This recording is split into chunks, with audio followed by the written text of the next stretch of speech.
Madame, Monsieur, bonsoir. Merci de nous rejoindre à la une de l'actualité. Le secrétaire général de l'Organisation nationale des Moudjahidines et ancien ministre des Moudjahidines, Saïd Abadou, a été inhumé cet après-midi après la prière d'Al-Asr au cimetière d'Al-Alia à Alger.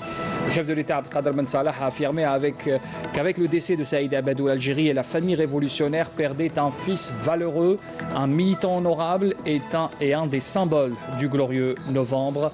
On y revient sur le parcours de Saïd Abadou en début de journée.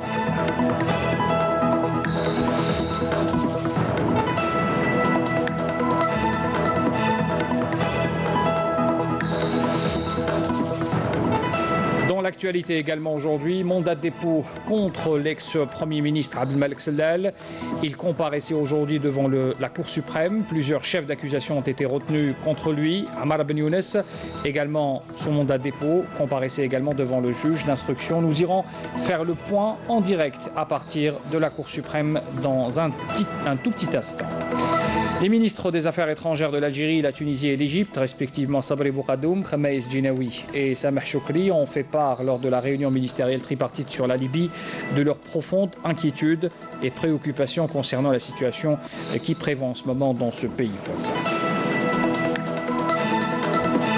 Voilà pour les titres de l'actualité. Bienvenue à tous. Comme je l'annonçais en titre, le secrétaire général de l'Organisation nationale des Moudjahidines et ancien ministre des Moudjahidines, Saïd Abadou, décédé, il faut le rappeler, hier soir à l'âge de 84 ans, des suites d'une longue maladie, a été inhumé ce jeudi après-midi après la prière de l'Asr au cimetière d'Al-Alia à Alger. Le chef de l'État, Abdelkader Ben Salah, a affirmé qu'avec le décès de Saïd Abadou, l'Algérie et la famille révolutionnaire perdaient un fils valeureux, un militant honorable et un des symboles du glorieux novembre. C'était un message de condoléances adressé à la famille de feu Moudjahed Saïd Abadou. Le chef de l'État a rappelé ensuite que le défunt, qui a été djoundi et officier dans la LN, dans la wilaya historique 6, avait livré des batailles contre un ennemi beaucoup plus fort en hommes et en matériel dans notre vaste Sahara où la nature est impitoyable. Ben Salah a conclu son message de condoléances à la famille du défunt en priant Allah de lui accorder sa sainte miséricorde, de l'accueillir en son vaste paradis aux côtés de ceux qu'il a comblés de ses bienfaits et entouré de sa grâce éternelle, et prêté à sa famille et ses compagnons d'armes réconfort et patience. Notez également que le général de corps d'armée, Ahmed Gaïd Salah, vice-ministre de la Défense nationale, chef d'état-major de l'armée nationale populaire, a présenté également ses condoléances à la famille de feu le Moudjahed Saïd Abadou, priant Dieu, le Tout-Puissant, de l'accueillir en son vaste paradis. Le portrait du défunt Saïd Abadou, il a combattu pour la libération de l'Algérie, mais également pour la préservation de la mémoire nationale. Voici son portrait dressé ce soir par Adel Bouhames. Il a fait partie des hommes de la glorieuse guerre de libération, une cause qu'il a servi auprès de ses frères de combat, mais également à travers l'écriture de l'histoire, de par les postes de responsabilité qu'il a occupés, mais surtout en œuvrant à améliorer les conditions de vie des ayants droit et des familles des martyrs. Natif de Borj Ben Azouz à Biskra en 1935, Saïd Abadou, le secrétaire général de l'Organisation nationale des Moudjahidines et ancien ministre des Moudjahidines, nous quitte à l'âge de 84 ans. Dès son jeune âge, il a appris le Coran et adhéré aux scouts musulmans avant de rejoindre l'école d'Ibn Badis. Il a été parmi les premiers à rejoindre la guerre de libération nationale au niveau de la 3e zone dans la wilaya 1, avant d'être nommé responsable de la région de Ghardaya dans la wilaya 6. Il a même été écrivain du colonel El Hawass jusqu'à ce qu'il tombe au champ d'honneur. Saïd Abadou a été également un des proches compagnons de guerre du colonel Mohamed Chabani, qui était aux commandes de la 6e wilaya. En 1961 et lors de la bataille de Mellika à Ghardaya, il est grièvement blessé puis arrêté par l'armée coloniale jusqu'au cessez-le-feu. Au lendemain de l'indépendance, le défunt a occupé le poste de Mohafad du Parti du Front de Libération Nationale dans les wilayas de Ouargla, Béchar et de Tiaret. Par la suite, Abadou a été élu député à l'Assemblée populaire nationale avant d'occuper le portefeuille du ministère des Moudjahidines de 1994 jusqu'à 1999. Le défunt a été élu au poste de secrétaire général de l'Organisation nationale des Moudjahidines, poste qu'il a occupé jusqu'à sa mort. Saïd Abadou est reconnu à travers son grand intérêt pour l'écriture de l'histoire et il a de tout temps appelé à être à l'écoute des familles de nos glorieux chouhada et des ayants droit, une fidélité sans égale à ses compagnons d'armes. Le fait d'actualité d'aujourd'hui, c'est cette décision du juge d'instruction auprès de la Cour suprême qui a ordonné ce jeudi le placement de l'ancien Premier ministre Abdelmalek Salel en détention provisoire à la prison d'Al-Harrach. Notez également que l'ancien chef de l'exécutif a été entendu par le juge d'instruction auprès de la Cour suprême dans des affaires concernant la dilapidation des deniers publics, d'abus de confiance et d'octroi d'indus privilèges. On fait le point sur cette comparution matinale avec Adel Bouhamessa. Le juge d'instruction près la Cour suprême a ordonné le placement de l'ancien Premier ministre Abdelmalek Salel en détention provisoire à la prison d'Al-Harrach à Alger au terme d'un interrogatoire qui aura duré 5 heures. Toutefois, Maître Drimi Ahmed a indiqué que cette décision n'est pas un jugement, mais il s'agit d'une procédure faisant partie des prérogatives du juge d'instruction près la Cour suprême. Le juge d'instruction avait la possibilité de libérer l'ancien Premier ministre ou de le placer sous contrôle judiciaire, ou comme aujourd'hui, de le mettre en détention provisoire. Cela n'intervient pas dans le cadre d'un jugement, mais constitue plutôt une procédure qui est du ressort du juge d'instruction près la Cour suprême. Cette détention peut durer 3 jours et le prévenu a le droit de présenter un pourvoi en cassation devant la chambre d'accusation formée près la Cour suprême. Une décision qui a suscité moult réactions auprès des nombreux curieux qui se sont rassemblés dès les premières heures de la journée. العدالة دوك ان شاء الله تخدم خدمتها والشعب الجزائري راه يتسنى يعني يحبوا يشوفوا الريزلتا يعني واش كاين. الحمد لله كي رانا نشوفوا في العداله هذه كيفاه راهي قاعده تقوم بالمهام تاعها بقوه باسكو جامي انايا في عمري تقريبا 30 سنه جامي شفت عداله كيما الوقت هذا، جامي شفت مسؤول انه يتقدم للمحكمه العليا. بالي كمواطن جزائري ان تكون العداله عادله ومحقه وان تكون مستقله ولا تسير بالهاتف. هذه العداله التي تريد ان ترد، نريد كشعب جزائري ان ترد لنا حقنا وهو استرجاع الاموال المنهوبه. نحن جزائريين نريد ان نبني دوله حقيقيه، دوله ديمقراطيه مبنيه على العدل والمساواه. Pour rappel, l'ex-premier ministre Ahmed Ouihia a été placé en détention provisoire à la prison d'Al-Harrach, alors que l'ex-ministre des Travaux publics Abdelghani Za'lan a été placé sous contrôle judiciaire, après avoir été auditionné dans des affaires liées à la corruption. Voilà pour ce qui est de Abdelmalek Salel. Sachez également que l'après-midi a été également consacré à l'audition de l'ancien ministre du Commerce et des Travaux publics, Ammar Ben Younes. Pour en avoir plus de détails, on rejoint Amal Bouarba. Vous êtes justement au niveau de la Cour suprême. Bonsoir à vous. 2 anciens responsables ont été entendus aujourd'hui. Nous avons parlé bien sûr il y a un instant de Abdelmalek Salel. Ammar Ben Younes également, on vient de l'apprendre. Vous nous l'avez confirmé tout à l'heure, a été mis également sous mandat de dépôt. Quels détails pouvez-vous nous donner en plus? Bonsoir Amal. Bonsoir Zoher. Donc effectivement Zoher, nous sommes devant la Cour suprême où il y a quelques instants à peine, l'ancien ministre du Commerce, Ammar Ben Younes, a été mis sous mandat de dépôt et embarqué dans des fourgons cellulaires de la police à la prison d'Al-Harrach, après avoir été entendu pendant 4 heures par le juge d'instruction dans des affaires de corruption, de dilapidation de deniers publics et d'abus de fonction. Donc plus tôt dans la journée, en début de matinée, c'était le Premier ministre, l'ancien Premier ministre Abdelmalek Salel, qui a été auditionné par le juge d'instruction pendant plus de 5 heures dans des affaires aussi de corruption et de dilapidation de deniers publics.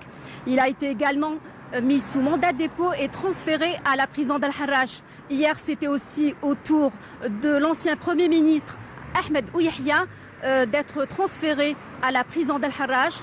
Notons aussi qu'il y a plusieurs hauts responsables qui seront convoqués par la Cour suprême qui sont impliqués dans des affaires de corruption. Merci Amal Bouarba pour ces détails. Vous étiez, je le rappelle, devant la Cour suprême où on vient d'annoncer donc la décision de mandat de dépôt qui a été requise contre Ammar Ben Younes, l'ancien ministre du Commerce. Son audition avait duré toute l'après-midi. On revient justement sur un communiqué qui a été rendu public ce jeudi par la Cour suprême.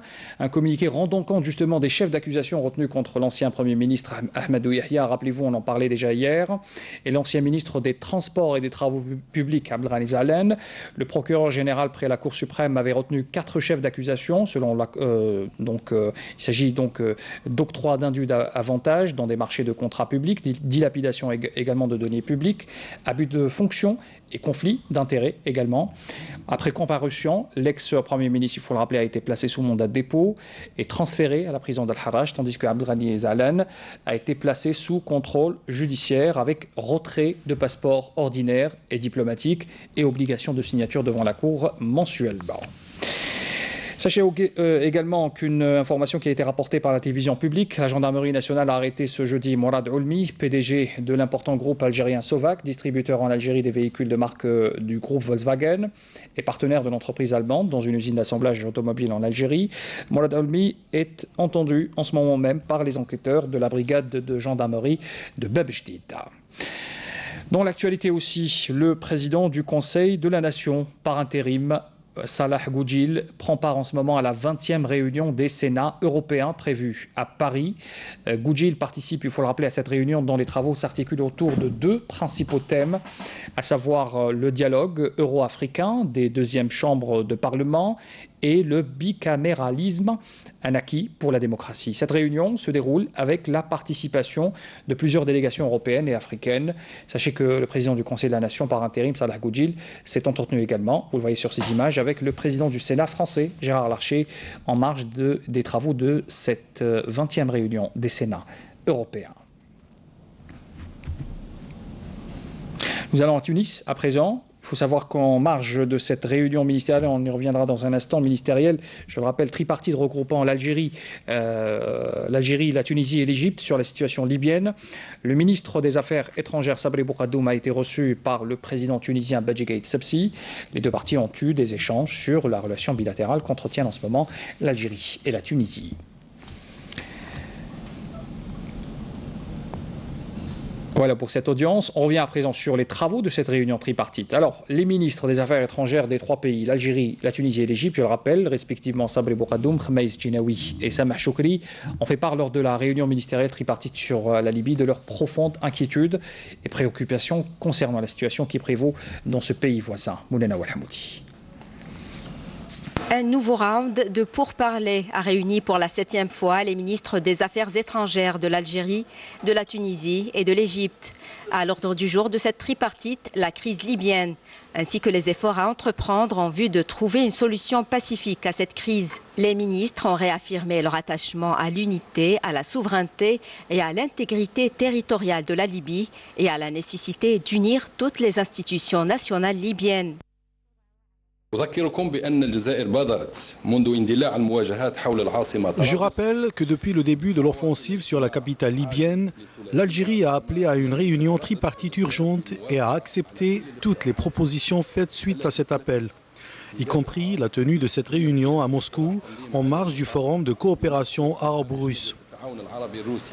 Nous réitérons notre soulagement de la tenue de cette réunion, vu l'importance que revêt ce genre d'initiative dans la concertation, la coordination et le rapprochement des points de vue entre nos 3 pays, notamment en cette conjoncture délicate que connaît le pays frère qu'est la Libye. La réunion a été sanctionnée par une déclaration commune à travers laquelle les 3 pays ont exprimé leur inquiétude face à la situation sécuritaire prévalant en Libye. Les ministres ont dénoncé à travers cette déclaration les flux continus des armes en Libye de la part des parties régionales et autres.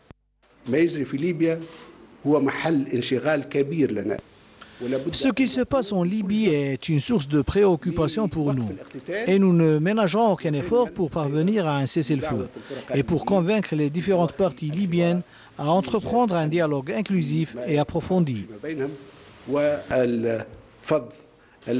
Nous avons affirmé l'engagement de nos 3 pays à poursuivre la coordination et la coopération en vue de parvenir à une solution politique et soutenir les efforts libyens de lutte contre le terrorisme, mais aussi contre toutes les parties qui le soutiennent par les armes ou en conférant des plateformes politiques et idéologiques. En attendant la prochaine session de pourparlers prévue prochainement en Algérie, les ministres des Affaires étrangères ont réitéré leur appel au dialogue pour une solution politique durable et négociée dans le cadre des Nations Unies en Libye. On revient en Algérie pour parler de la chaleur qui sévit en ce moment dans le sud du pays, qui a donc imposé de revoir les horaires de travail qui ont été aménagés de 6h30 à 13h30 et qui ont été décidés à titre exceptionnel pour les wilayas du sud entre le 21 juin et le 31 août. C'est ce qu'indique un communiqué du Premier ministère. Je le disais donc, en raison des fortes chaleurs qui sévissent en ce moment dans ces wilayas du sud. Les wilayas concernés par cette mesure sont Adrar, Béchar, Tindouf, Tamanrasset, Ilizi, Ghardaya, El Oued, Larouat, Biskra et enfin Ouargla. La chaleur pourrait également causer quelques tracas pour les candidats qui passent leur bac aujourd'hui dans le sud du pays, à Tindouf par exemple, comme partout ailleurs en Algérie. Les futurs candidats au bac se préparent à cette grande épreuve avec détermination et rigueur. La plupart des examinateurs préfèrent la révision en groupe et se réunissent dans des salles qui accueillent un nombre considérable de futurs bacheliers. Jazia Bayou.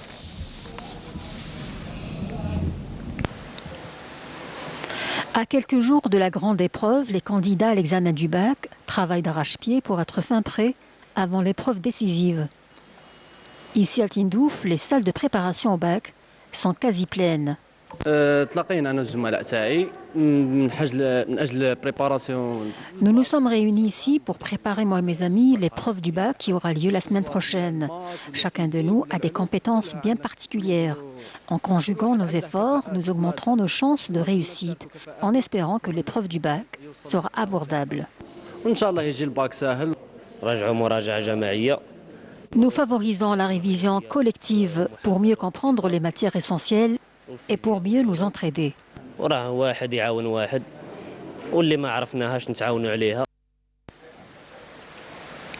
Après la révision et pour mieux décompresser, certains candidats à l'épreuve du bac n'ont pas trouvé mieux que de s'offrir des sorties en groupe pour explorer les anciens vestiges et cités ancestrales propres à la wilaya de Tindouf. Nous avons organisé ces sorties pour se préparer physiquement et psychologiquement à la grande épreuve. Après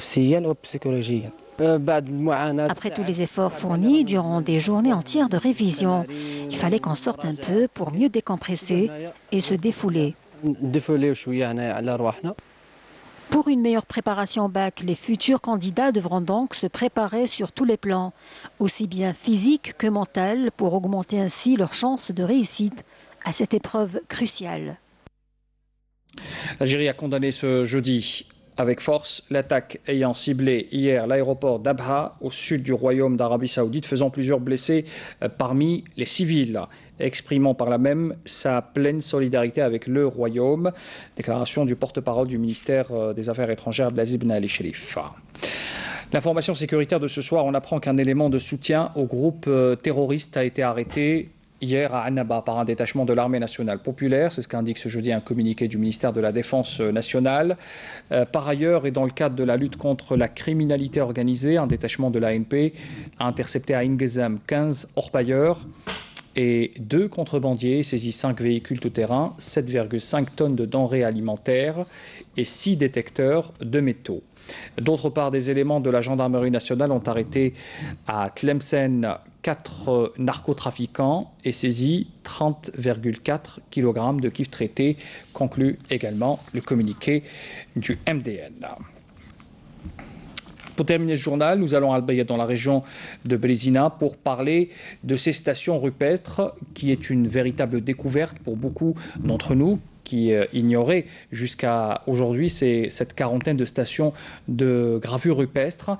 Brézina accueille donc ce patrimoine légué par les aïeux donc, de la région, et c'est un patrimoine qui risque de disparaître à tout moment si les mesures nécessaires ne sont pas prises. Voici ce reportage signé Rahim Abdelaziz.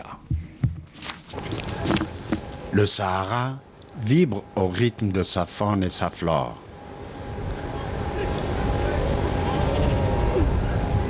D'imposantes falaises de grès abritent des gravures. La région d'Al-Bayad est un gisement à ciel ouvert de stations rupestres préhistoriques. Il s'agit d'un riche patrimoine archéologique soumis à la dégradation.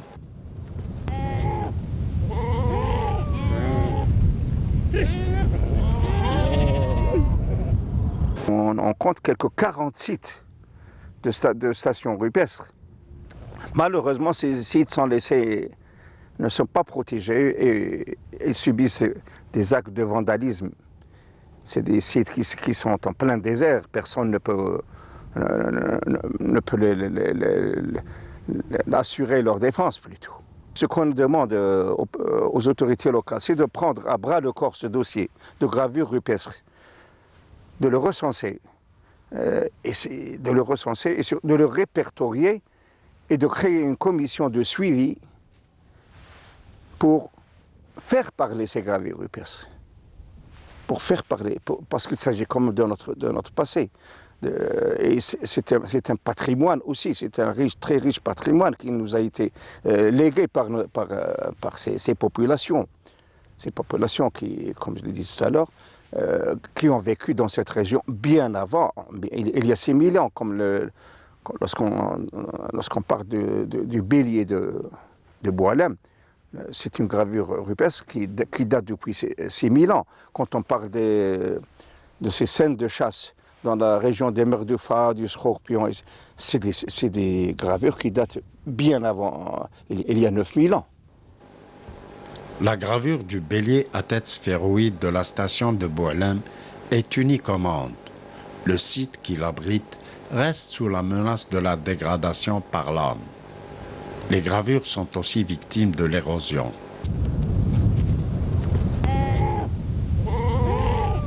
En somme, protéger ce patrimoine de portée universelle demeure bel et bien une urgence.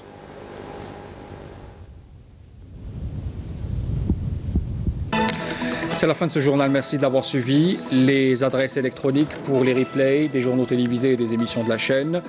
Très bonne soirée à tous. À demain.